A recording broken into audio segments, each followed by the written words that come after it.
एक शादीशुदा व्यक्ति आखिर उसके सामने ऐसी कौन सी मजबूरी रही होगी जिसके कारण उसकी 3 बच्चियां थीं, जिनमें से वो अपनी पत्नी और छोटी बच्ची जो मात्र भी 1 वर्ष की थी उसकी हत्या कर देता है। आखिर क्यों? तो आइए मित्रों, हम आपको सुनाते हैं विस्तार से ये पूरी सच्ची घटना। कहानी शुरू होती है उत्तर प्रदेश के जिले मेरठ से, जहां पे एक थाना है जौनी और इसी थाने के अंतर्गत एक गांव आता है किठौली। वहां पे निवास करता था आशीष सांगवान, जिसके पास पर्याप्त मात्रा में खेती करने के लिए भूमि थी और इसके अलावा उसने सरधना के निकटवर्ती ग्राम पेपला में खाद की दुकान भी लगा रखी थी, जहां पे वो खाद बीज बेचने का काम करता था। आज से लगभग 11 वर्ष पूर्व आशीष सांगवान की शादी बागपत जिले में एक गांव है जौहड़ी, जहां पे इकबाल की पुत्री थी जिसका नाम था ज्योति, और ज्योति से आशीष सांगवान की शादी हो जाती है। शादी होने के बाद कुछ वर्ष तो उसके मजे में कटते हैं। हर रात दिवाली और हर दिन होली के समान होता था।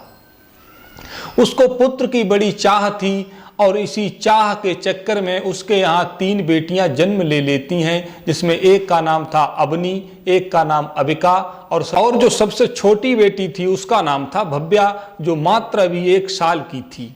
हालांकि उसकी पुत्र की इच्छा किसी से छिपी नहीं थी। उसकी पत्नी भी ये बात भली भांति जानती थी कि उसके पति को पुत्र की बड़ी इच्छा है, लेकिन 5 वर्षों में ये 3 बेटियों का जन्म हो चुका था, तो वो जो है उदास रहने लगा था। तो उसकी पत्नी उसे समझाती थी कि उदास मत रहो, हमारे भाग्य में अगर पुत्र होता तो हमारे पुत्र जरूर उत्पन्न होता। लेकिन उसका पति जो था वो इस बात से सहमत नहीं था।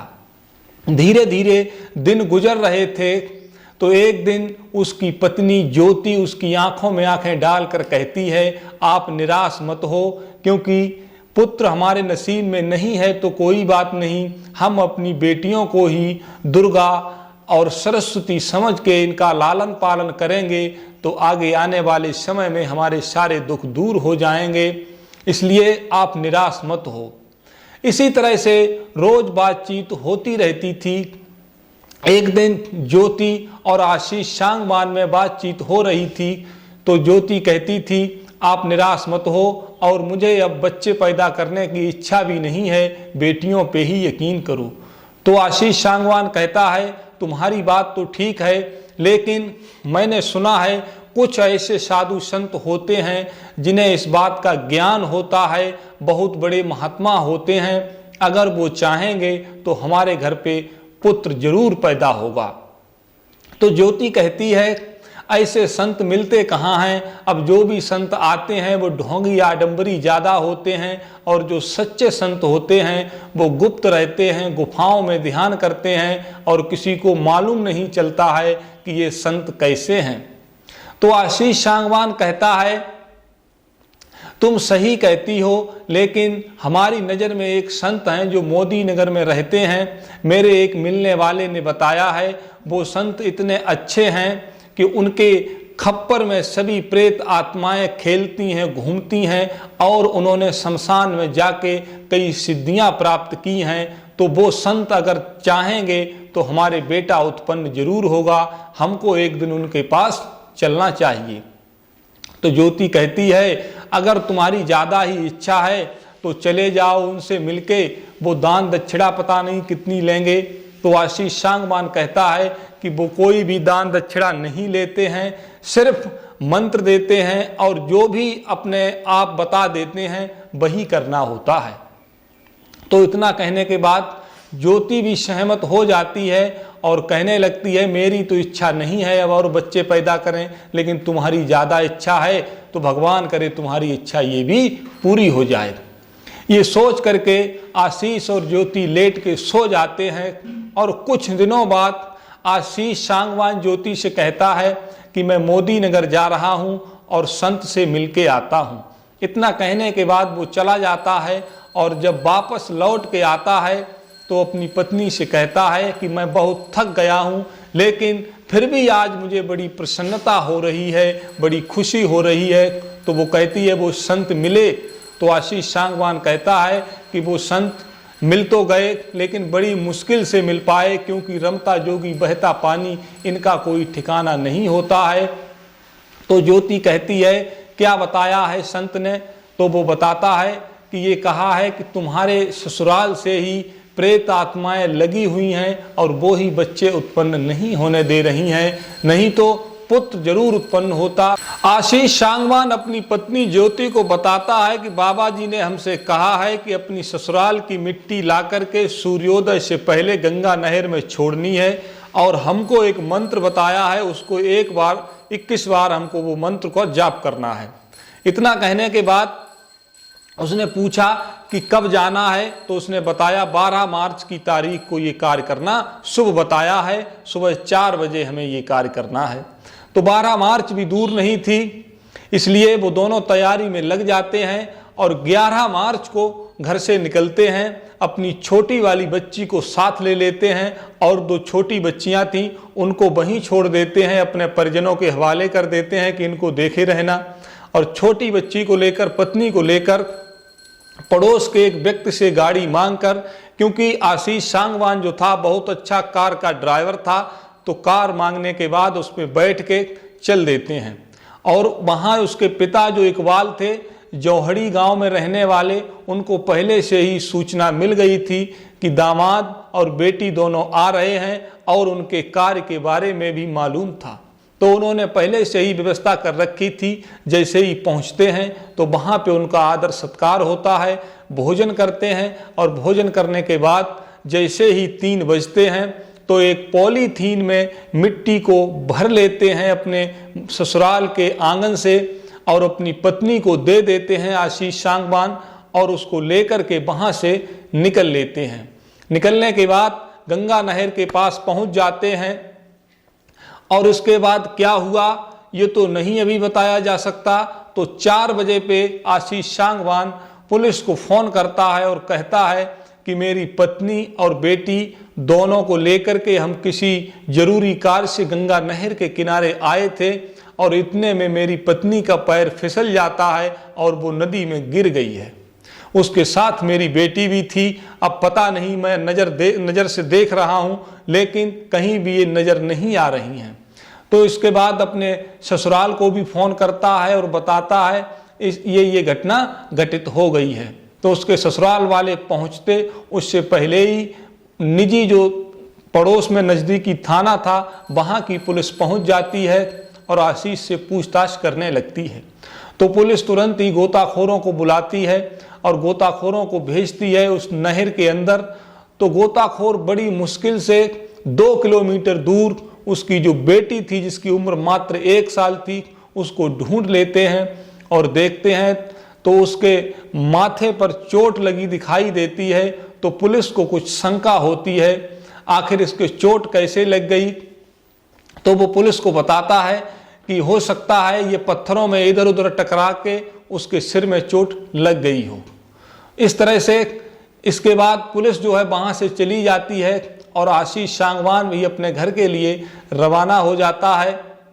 लेकिन उसकी पत्नी जो गिरी थी, बहुत प्रयास करने के बावजूद भी उसको मिलती नहीं है। इसके बाद भी पुलिस अपने स्तर से खोज जारी रखती है। अगले कुछ दिनों में 1-2 दिन बाद पुलिस जो है, जो पड़ोसी थाने थे, पड़ोसी जिले थे, उनको भी सूचित कर देती है कि इस तरह से घटना घटित हुई है, अगर तुमको कहीं लाश मिले तो मुझे जानकारी दे देना। तो अगले ही 1-2 दिन बाद उसको सूचना मिलती है थाने को कि एक लाश पड़ी हुई है, देख लो आके। तो पुलिस जब लाश को देखती है और आशीष सांगवान को बुलाती है तो आशीष सांगवान पहचान लेता है कि ये लाश ज्योति की है। लेकिन पुलिस की शंकाएं और बढ़ जाती हैं तब जब वो देखती है कि ज्योति के सिर पे भारी चोट लगी हुई दिखाई दे रही थी और उसके चेहरे पे भी चोट लगी दिखाई दे रही थी, और ज्योति सिर्फ ब्रा और पैंटी पहने हुए थी। तो पुलिस कहती है आखिर ये बताओ, तुम कह रहे थे कि पूरे कपड़े पहने थी, फिर इसके कपड़े कहाँ गए और ये चोट कैसे लगी। तो आशीष सांगवान कहता है कि यहाँ से वहाँ तक इतनी दूरी तक लाश गई है, पता नहीं कहाँ कहाँ पत्थरों से टकराई होगी, इसलिए चोट लग गई। तो पुलिस कहती है इसका पंचनामा भरो और इस छोटी बच्ची का भी, और इन दोनों को हम पोस्टमार्टम के लिए भेज देते हैं। तो आशीष सांगवान इस बात का विरोध करता है। जब ज़्यादा विरोध करता है तो पुलिस वाले स्पष्ट रूप से कहते हैं अपनी बच्ची को ले जाओ, लेकिन पत्नी का हम पीएम जरूर करवाएंगे, और उसकी पत्नी को पोस्टमार्टम के लिए भेज देते हैं। अब पूरी तरह से तो स्थिति तभी साफ हो सकती थी जब पोस्टमार्टम की रिपोर्ट आ जाए। इसके बाद जब पोस्टमार्टम की रिपोर्ट आती है तो उसमें स्पष्ट लिखा होता है कि गला दबा करके इसकी हत्या की गई है और फेफड़ों में बिल्कुल भी पानी नहीं भरा है। तो अगर फेफड़ों में पानी नहीं भरा है तो स्पष्ट रूप से ये बात हो चुकी थी कि इसको नीचे धकेलने से पहले मारा जा चुका था, नहीं तो फेफड़ों में पानी जरूर भर जाता। तो पुलिस को शंका होती है, तो उसके पति जो था आशीष सांगवान उसको पकड़ लेती है, और पकड़ने के बाद उससे कड़ाई से पूछताछ करने लगती है। इसके बाद एक नई कहानी सामने आती है। आशीष की पुत्र की चाह तो थी, लेकिन वो अपनी पत्नी और तीनों बेटियों से बहुत अधिक प्रेम करता था। इसके बाद जब वो एक दिन अपनी बड़ी बेटी अवनी और अबिका का एडमिशन कराने पेपला गांव में जाता है, तो यहीं से उसकी उल्टी गिनती शुरू हो जाती है। वहां पे उसकी मुलाकात होती है, एक शिक्षिका थी जिसका नाम था सपना। तो सपना देखने में बहुत ही खूबसूरत, छरहरे शरीर वाली और लंबी, और क्या उसकी सुंदरता के बारे में बताएं। उसको देखते ही आशीष सांगवान सपना के ऊपर फिदा हो जाता है और किसी न किसी बहाने से उससे बात करने का प्रयास करता रहता है। इसके बाद आए दिन वो अपनी बच्चियों को स्कूल छोड़ने जाता था, तब भी सपना से बात करने की कोशिश करता। इसके बाद बच्चियों को लेने आता था, तब भी सपना से बात करने का प्रयास करता रहता था। अब वो सपना का बिल्कुल दीवाना हो चुका था और उसके मन में ये बात आती थी कि कहाँ मैंने इस ज्योति से शादी कर ली है। अगर सपना से शादी की होती तो मेरी इतनी सुंदर बीवी होती, मुझे मजे भी कराती और मुझे अपने जैसा पुत्र भी पैदा करके देती। यही सब सोच करके उसके मन में यही चलता रहता था, किस तरह से मैं इसको पटा लूं, इसे सेट कर लूं और फिर इसके साथ शादी कर लूं। यही उधेड़-बुन में वो लगा रहता था। फिर उसे पता चला कि स्कूल में कैंटीन नहीं है, तो उसने वहां जाके स्कूल के जो प्रबंधक थे उनसे बात करता है और कहता है कि मैं चाहता हूं कि आपके स्कूल में एक कैंटीन लगाई जाए, जिससे आपको चाय, समोसा और बाकी चीज़ों की सुविधा हो जाएगी। हालांकि जो वहाँ के प्रबंधक थे उनकी भी इच्छा थी और शिक्षकों की भी इच्छा थी, तो सबने कहा कि आप यहाँ पे कैंटीन लगा लो, अच्छा रहेगा। तो उसको मौका मिल जाता है और उसको जगह भी दे दी जाती है और वहाँ पे वो एक कैंटीन स्थापित कर लेता है, क्योंकि शिक्षक खुद ही चाहते थे। बाहर से जब चाय मंगाई जाती थी स्कूल तक आते आते ठंडी हो जाती थी। अब जब उसने कैंटीन वहाँ पे स्थापित कर लेता है, वो सपना के आगे पीछे डोलता रहता है। कहीं न कहीं कैंटीन चलाने से उसे कोई खास मतलब नहीं था, उसे मतलब था तो सिर्फ सुंदर और खूबसूरत सपना से। जब वो ज्यादा उसके आगे पीछे मंडराने लगता है तो वहाँ की जो अन्य शिक्षिकाएं और शिक्षक होते हैं उनको इस बात की जानकारी होती है। तो शिक्षिकाएं सपना से कहती हैं, हमें लग रहा है ये कैंटीन कम चलाता है, तुम्हारा आशिक ज़्यादा है, इसीलिए सपना तुम्हारे आगे पीछे ये मंडराता रहता है। सपना को भी इस बात की भनक लग चुकी थी, आखिर ये मुझसे ज़्यादा मिलने की कोशिश क्यों करता है, तो वो भी पूरी बात समझ चुकी थी। तो उसने एक दिन जाती है और उससे पूछती है एकांत में, ये बताओ आखिर तुम मेरे आगे पीछे क्यों घूमते रहते हो, तुम आखिर क्या चाहते हो। तो वो स्पष्ट रूप से अपना प्यार बयां कर देता है और कहता है, मैं तुम्हारा प्यार पाना चाहता हूँ, तुमको अपना बनाना चाहता हूँ, तुमसे शादी करना चाहता हूँ, मैं तुमको सीने से लगा करके रखूंगा, तुम मेरे प्यार को कबूल कर लो। इतनी बात सुनने के बाद सपना नाराज हो जाती है और उसको डांट लगाती है कि तुम्हारी शादी हो चुकी है, 3-3 बच्चियों के बाप होने के बावजूद भी तुम आशिकी कर रहे हो, और प्रबंधक से भी शिकायत कर देती है। तो उसकी कैंटीन वहां पे बंद कर दी जाती है और उसको वहां से भगा दिया जाता है। इसके बावजूद उसकी आशिकी कम नहीं होती है और जब उसने डांट लगा दी तो वो भड़का हुआ आशिक बन जाता है और बहुत गुस्से में आ जाता है कि आखिर किस तरह से अपनी पत्नी और बच्चियों को अपने रास्ते से हटा दिया जाए, क्योंकि एक बात सपना ने कही थी, अगर कुंवारे होते तो मैं तुमसे प्यार कर सकती थी।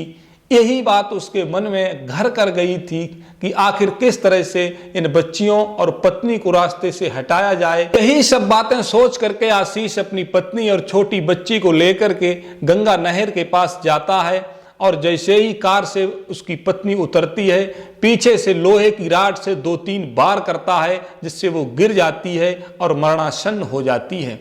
इसके बाद वो सोचता है कि अब मेरा भेद कहीं खुल न जाए, इसलिए अपनी पत्नी को जान से मारने के बाद गंगा नहर में धकेल देता है।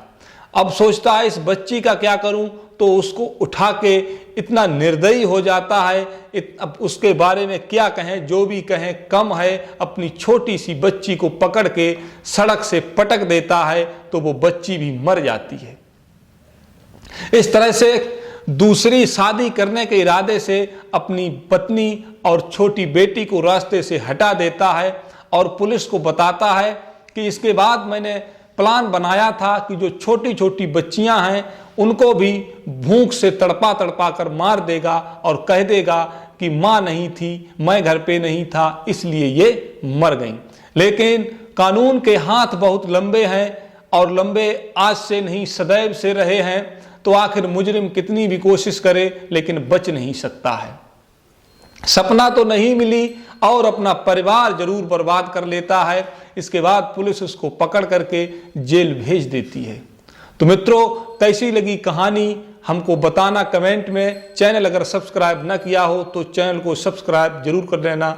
धन्यवाद मित्रों।